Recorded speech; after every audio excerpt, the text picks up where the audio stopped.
आज मैं आपको 37 हिप साइज प्लाजो की कटिंग एंड स्टिचिंग बताऊंगी। तो सबसे पहले हमने कपड़े को फोल्ड कर लेना है जैसे हम सूट को करते हैं। तो प्लाजो बनाने में हमें 3 ही नाप को ध्यान में रखना होता है, एक कमर और हिप और मोहरी। सबसे पहले हम लंबाई का निशान लगाते हैं। लंबाई हमारी 38 इंच है, तो हम 38 पर एक निशान लगा देते हैं और हम इसे स्ट्रेट लाइन करेंगे।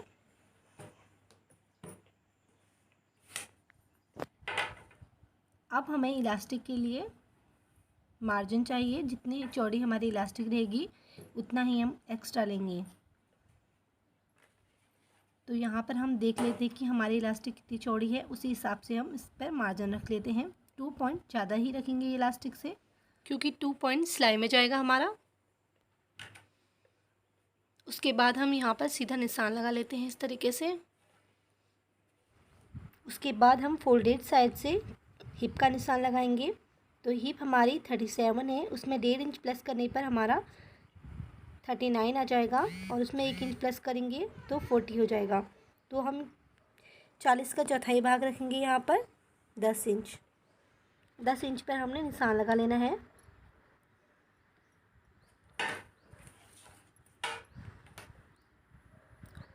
उसके बाद हम इसे भी सीधा कर लेते हैं। उसके बाद हम वहीं पर इंची टेप को रखेंगे और आसन की लंबाई रख लेंगे। तो आसन की लंबाई हम 13 इंच पे रख रहे हैं। इसका फॉर्मूला है कि आपकी जितनी भी हिप आ रही है उसमें आप 2 या 3 इंच एक्स्ट्रा ले सकते हैं। तो हम इसे भी सीधा निशान कर लेते हैं।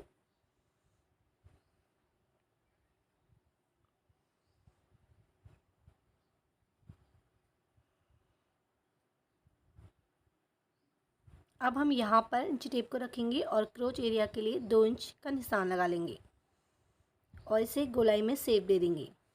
ये हमारी क्रोच एरिया रहेगी। कटिंग हमारी इस लाइन पर होगी। उसके बाद हम इसकी मोहरी रखेंगे 10 इंच। आप बढ़ा भी सकते हैं। अब हम इस क्रोच एरिया और मोहरी को आपस में मिला लेंगे। यहाँ पर हम इसे मिलाने के लिए इस स्केल का यूज कर रहे हैं, इसे शेपर कहते हैं। तो हम इसको इस प्रकार शेप दे देंगे।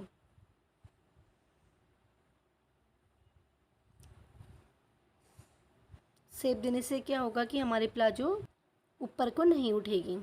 तो हम इस प्रकार से शेप दे देते हैं।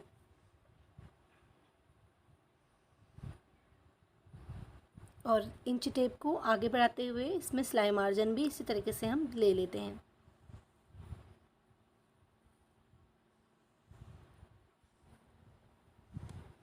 अब हम इसी शेप में इसकी कटिंग करेंगे।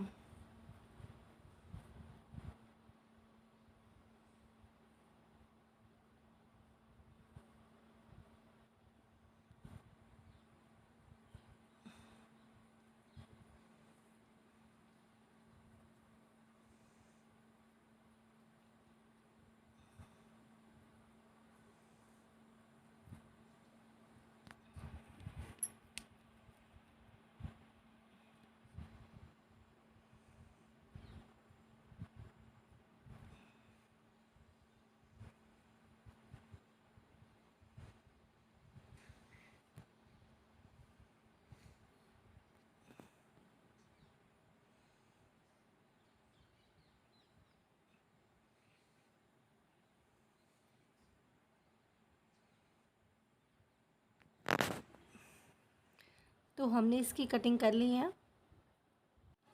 तो हम स्केल को इस तरीके से तिरछा करेंगे, इस तरीके से रखेंगे। क्रोच एरिया हमें पूरी लेनी है। एक तिरछा निशान करके हम इससे कटिंग करेंगे। इससे हमारी प्लाजो को एक शेप बन जाएगा। अब हम इसकी भी कटिंग कर देंगे। उसके बाद हम दोनों पल्लू को अलग अलग कर देंगे। अब हम मोहरी से क्रोच एरिया तक इसमें सिलाई करेंगे। दोनों में हम इसी तरीके से सिलाई करेंगे। तो हम मोहरी से स्टार्ट करते हुए सिलाई क्रोच एरिया तक लाएंगे।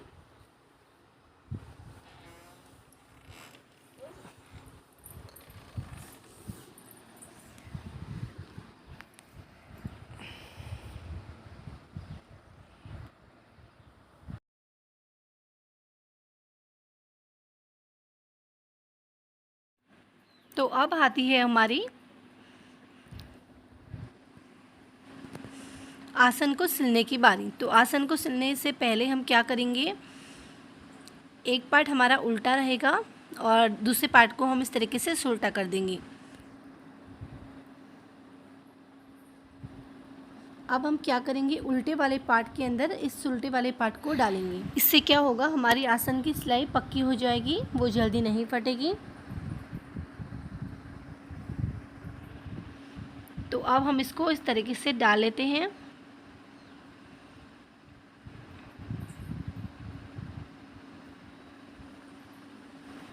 उसके बाद हम जो हमारी क्रोच एरिया है, दोनों क्रोच एरिया को हम इस तरीके से पकड़ेंगे, आपस में जॉइन करेंगे इस प्रकार।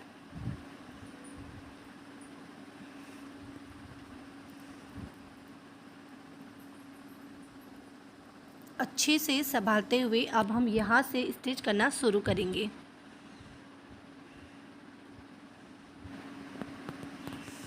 तो कपड़े को हम संभालते हुए जाएंगे और इस प्रकार हम स्टिच करेंगे। ध्यान रहे हमारे दोनों पार्ट एक साथ रहे, बड़े छोटे ना हों। तो हमें बराबर से कपड़े को पकड़ना है। वीडियो पसंद आए तो लाइक ज़रूर कीजिएगा एंड मेरे चैनल को सब्सक्राइब भी कर लीजिएगा।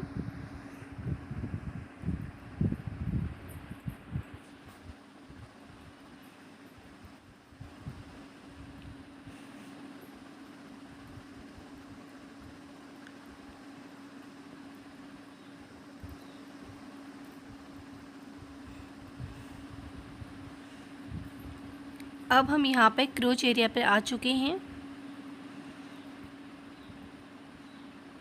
अब हम धागे को खींच लेते हैं और कट कर लेते हैं।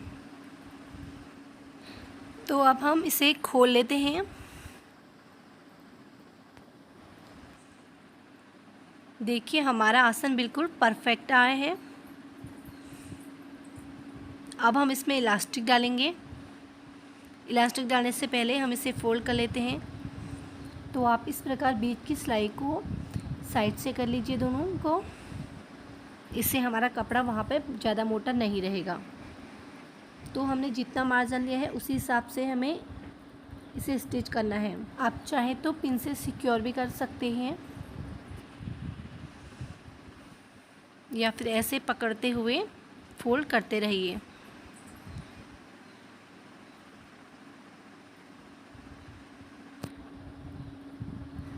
और इस पे सिलाई करते रहिए।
तो अब हम पिन की मदद से इसमें इलास्टिक डालेंगे।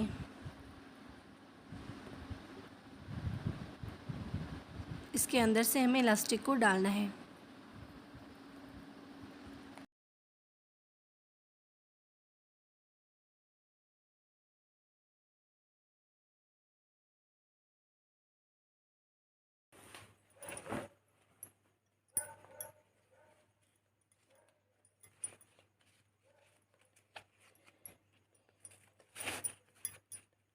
अब हमें इलास्टिक को इस तरीके से पकड़ना है और उसमें स्टिच कर देना है।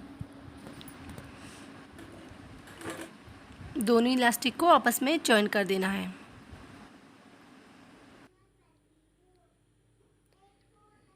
उसके बाद हमें पूरे इलास्टिक के ऊपर से इलास्टिक को खींचते हुए हमें इसमें स्टिच करना है। इससे हमारी इलास्टिक घूमेगी नहीं, वो कपड़े पर अटैच ही रहेगी। तो thank you so much video को देखने के लिए।